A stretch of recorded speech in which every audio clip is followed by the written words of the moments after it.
Solo pidio que tradujeron correctamente. Pero cuando el multimillonario vio que él entendía árabe, todo cambio. La sala quedó helada. Nadie esperaba que el conserje fuera quien desenmascara la mentira.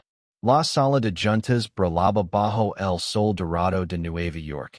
Sus paredes forradas de cristal. Sus sillas ocupadas por hombres en trajes oscuros. Al frente de la mesa de mármol, el inversionista multimillonario Karim al-Masri inclinó hacia adelante y habló tranquilamente en árabe.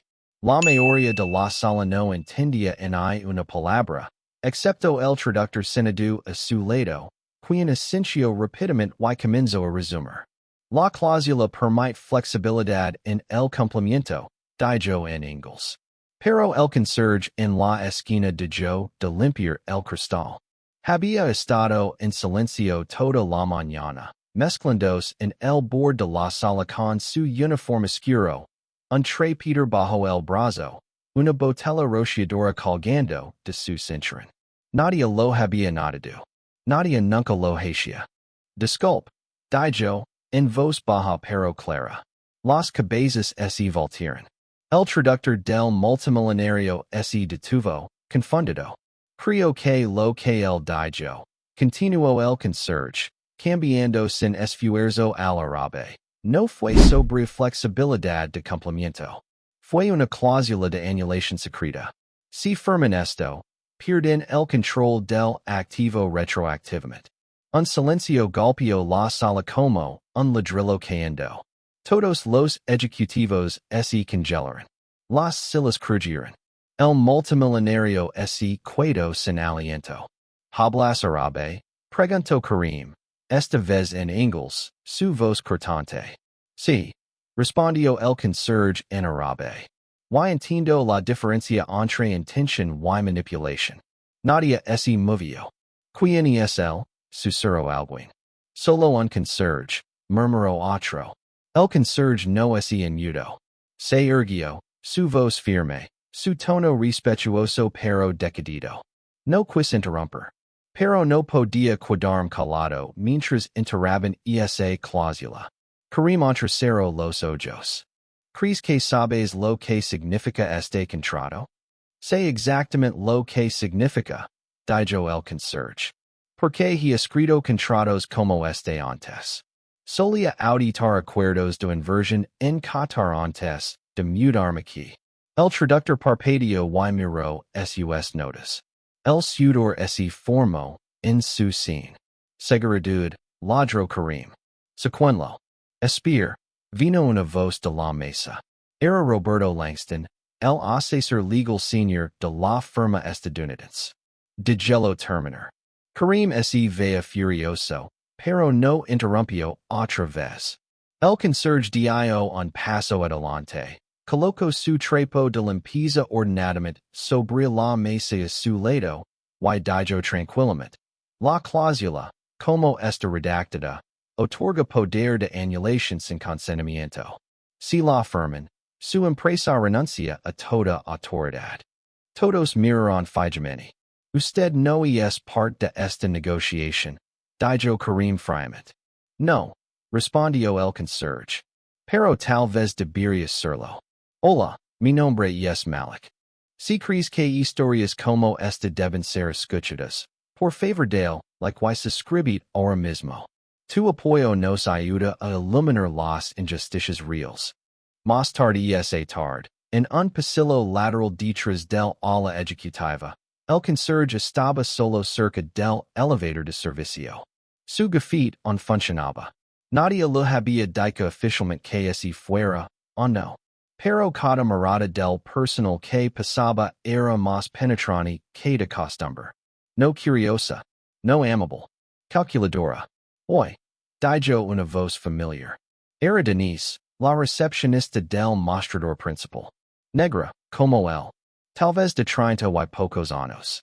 Se acercó sosteniendo una taza de papel con café y se la entregó. ¿Estás bien? Preguntó.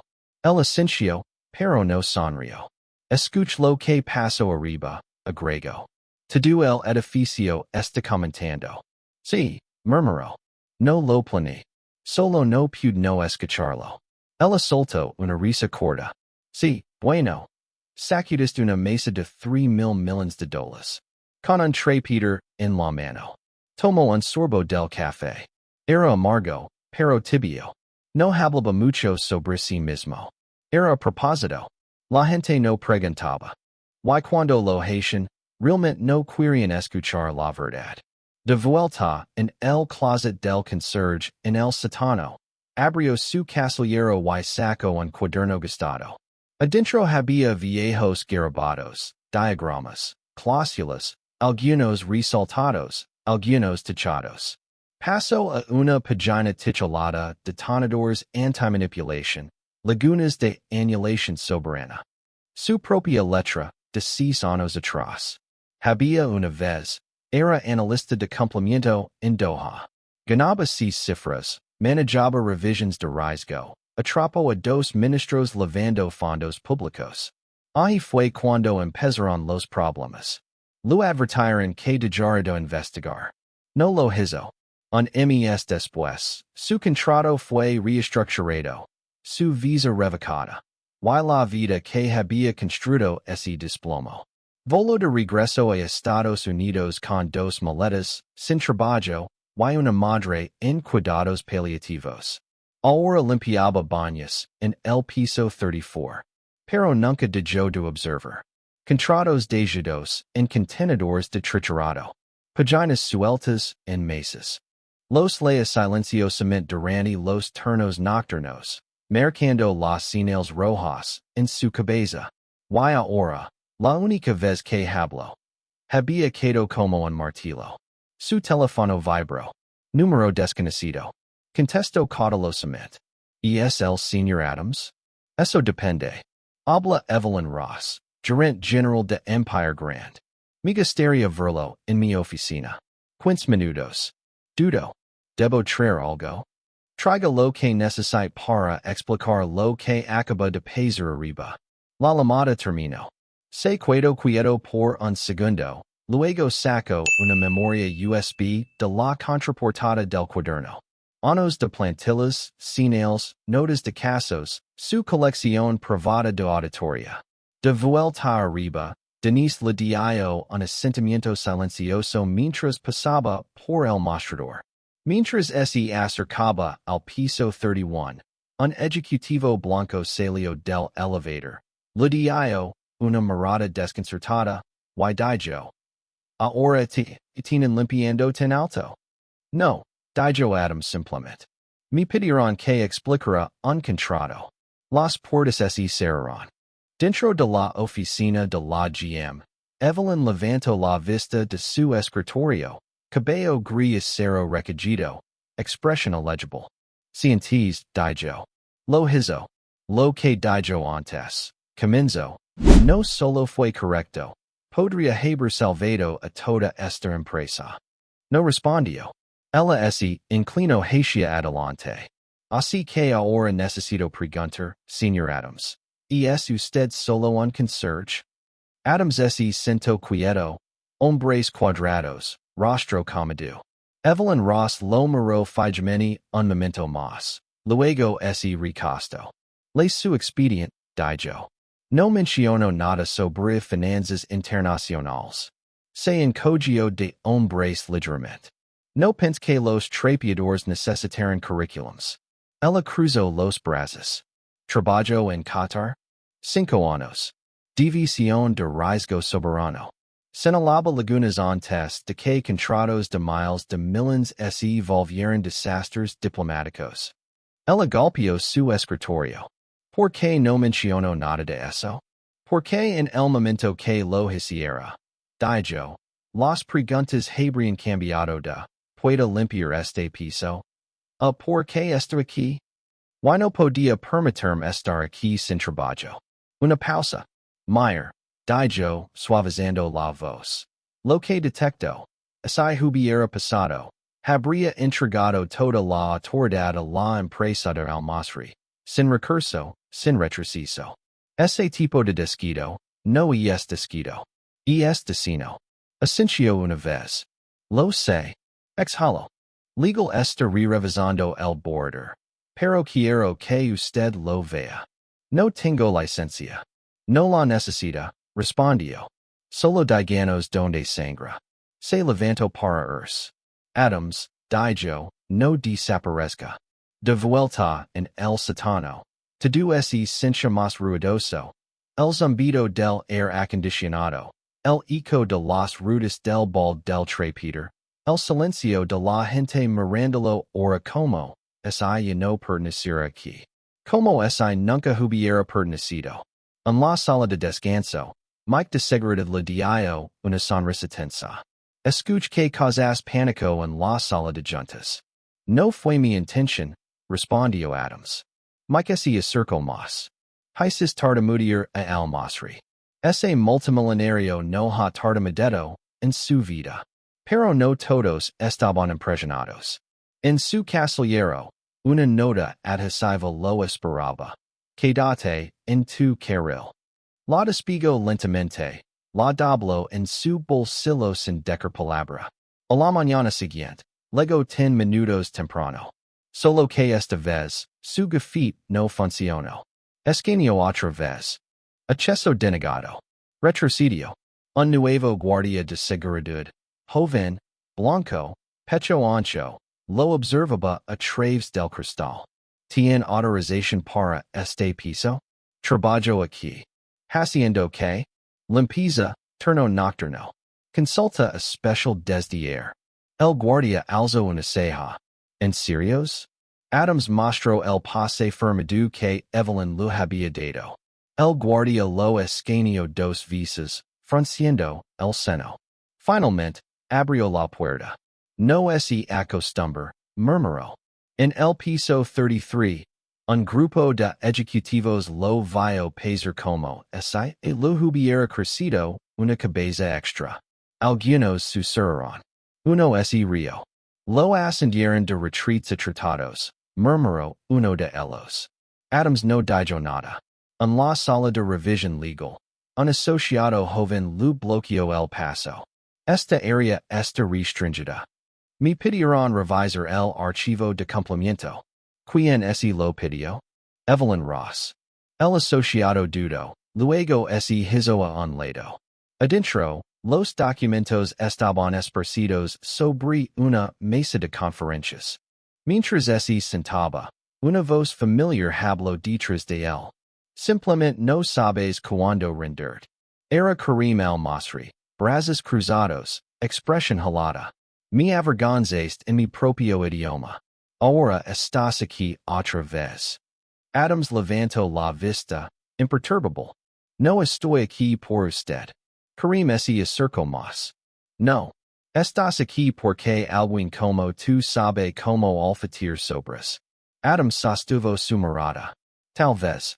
Pero alguien como yo también sabe como leer lo que está enterrado en letra pequeña. Karim retrocedió, mandíbula tensa. No perteneces a esta mesa. Adams respondió tranquilamente, tal vez no. Pero la corrupción tampoco.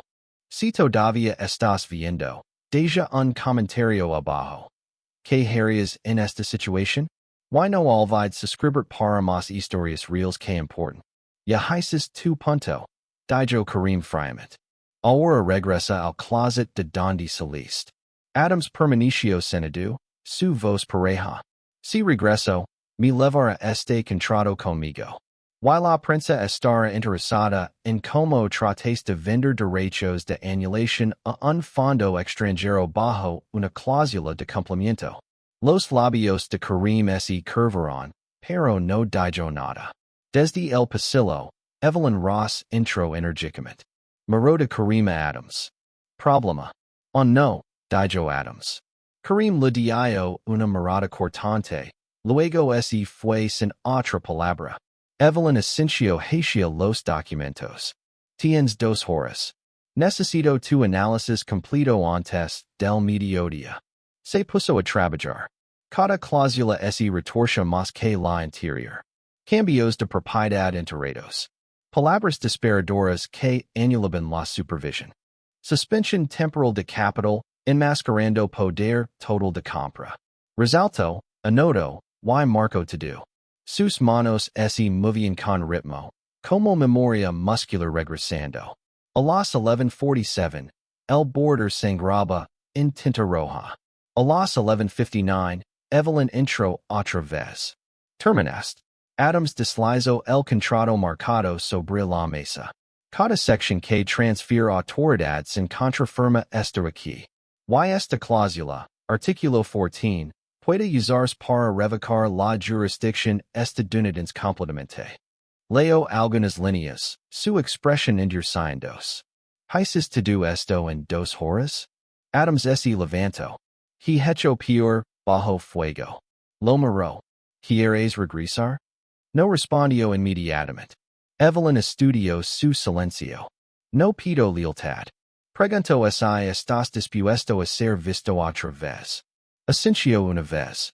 Solo no me pidas que me quede calado. Casi sonrió. No lo hermos.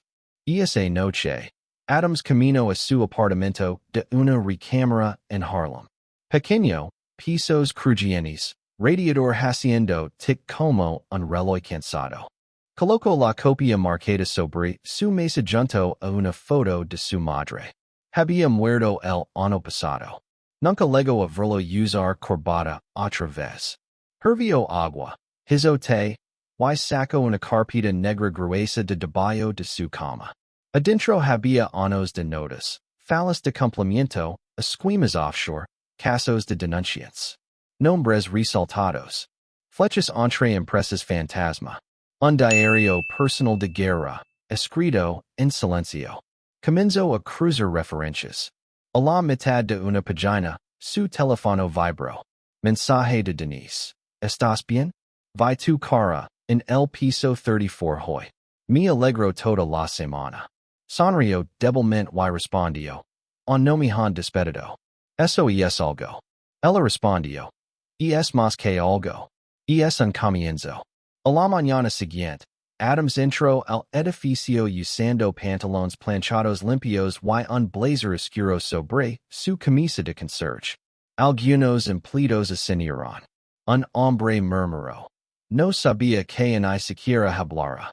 Denise lo vio desde el lobby y levantó su café en saludo. Camino al elevator.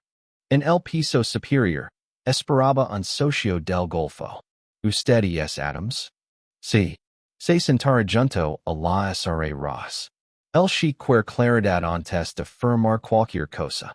Adams asintió, entró a la sala de juntas de cristal, y colocó el contrato frente a Karim sin decir palabra. Esta vez, nadie se rió.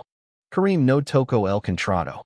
En cambio, miró fijamente a Adams como un hombre mirando a través de cristal. ¿Crees que eres listo? Dijo.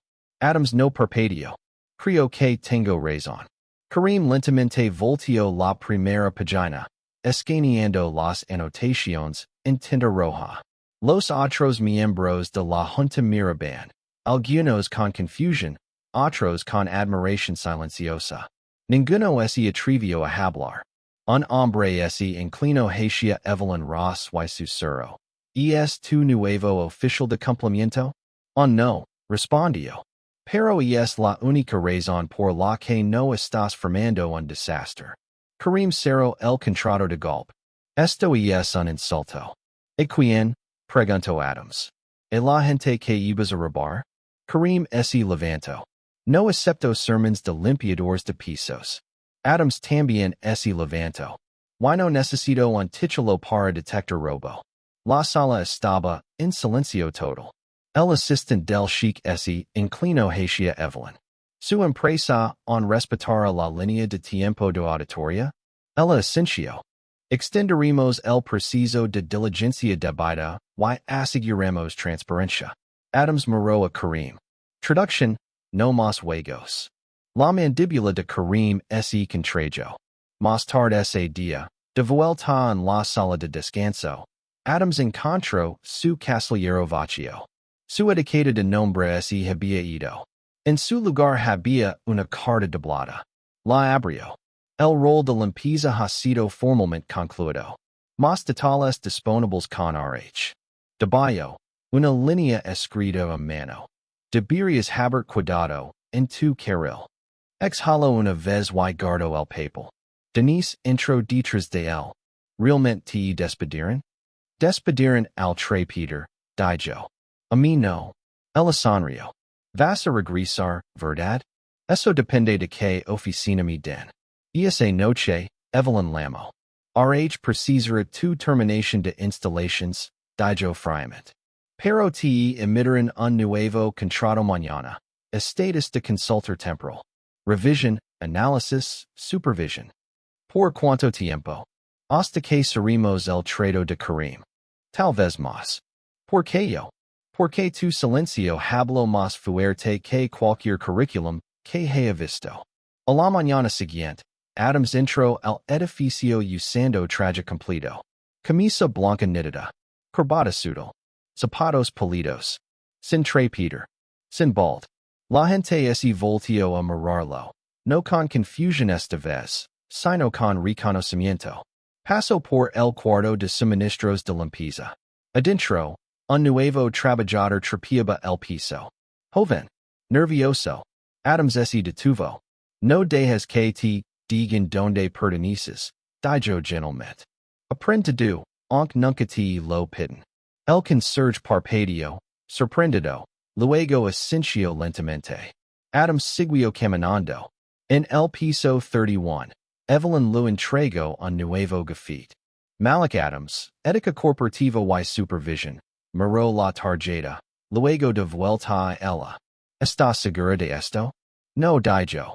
Pero estoy segura de ti. Se prendió el gafete en su blazer. Más tarde, en la reunión final con Karim, el multimillonario se sentó con cara de piedra mientras Adams presentaba un acuerdo revisado, transparente, justo, vinculante bajo jurisdicción estadounidense. El chic firmó. Karim no. Se levantó y salió de la sala, en silencio. Mientras las puertas del elevador se cerraban detrás de él, Adams susurró para sí mismo. Esa es la diferencia entre un limpiador y un ladrón.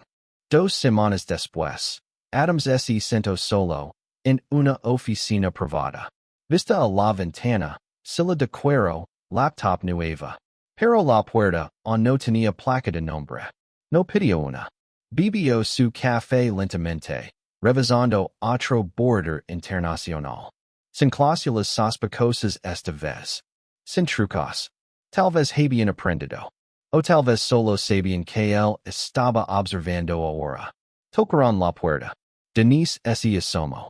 ¿Estás ocupado? Siempre, sonrió. ¿Qué pasa? Entró sosteniendo una caja. La sala de correo dijo esto. Sin etiqueta de remitente. La abrió cuidadosamente. Adentro había una pluma fuente negra pulida y una nota doblada. Para el hombre que reescribió el final. Sostuvo la pluma por un momento antes de colocarla ordenadamente junto a su pantalla. Denise miró alrededor. Así que este es el nuevo capítulo? Supongo que sí. Asincio. No dejes que te congelan. Los muros de cuello blanco son más gruesos que el concreto. Me di cuenta, dijo. Pero las gritas siempre dan pesar luz. Mientras SEIBA, tocaron otra vez. Esta vez era Langston, el mismo asesor legal senior que una vez lo había ignorado en el pasillo. ¿Tienes un minuto? Preguntó Langston. Adams se levantó. Claro. Langston entró. Escucha. Me equivoco contigo. Cuando hablas por primera vez, pensé que era un truco. Lo sé, dijo Adams calmadamente. Pero he leído tus anotaciones. He visto tu trabajo. Es agudo. Gracias. Langston dudó. Si estás abierto, me gustaría que correvises el portafolio de Bahrain la próxima semana. Es complicado. Podríamos usar ojos como los tuyos. Adams lo miró directamente. No quiero caridad, Langston. No ofrezco ninguna, dijo. Ofrezco respeto.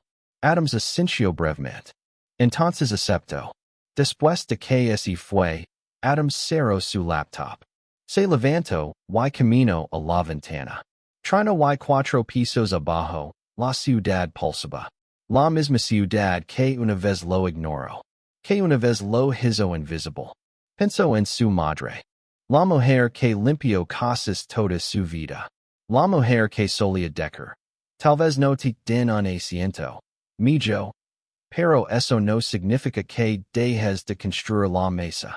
Detrás de él, la puerta de su oficina crujió otra vez. Era el joven conserje de antes. El que Adams había hablado en el cuarto de suministros. Señor, dijo el chico nerviosamente. Yo, solo quería dar las gracias. ¿Por qué? Por hablar conmigo. Por mostrarme que no tenemos que cuidarnos donde nos ponen. Adams sonrió débilmente. ¿Cómo te llamas? Darnell. Darnell. Dijo. Aprendido lo que puedas. No por ellos. Por ti. El chico asintió. Lo hair. Adams metió la mano en su cajón.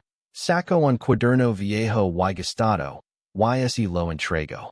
Empezar aquí. El chico lo tomó. Ojos grandes. Mientras salía, Adams se sentó otra vez. Sus rozando la pluma fuente. Tal vez había entrado como conserje. Pero ahora, estaba escribiendo historia.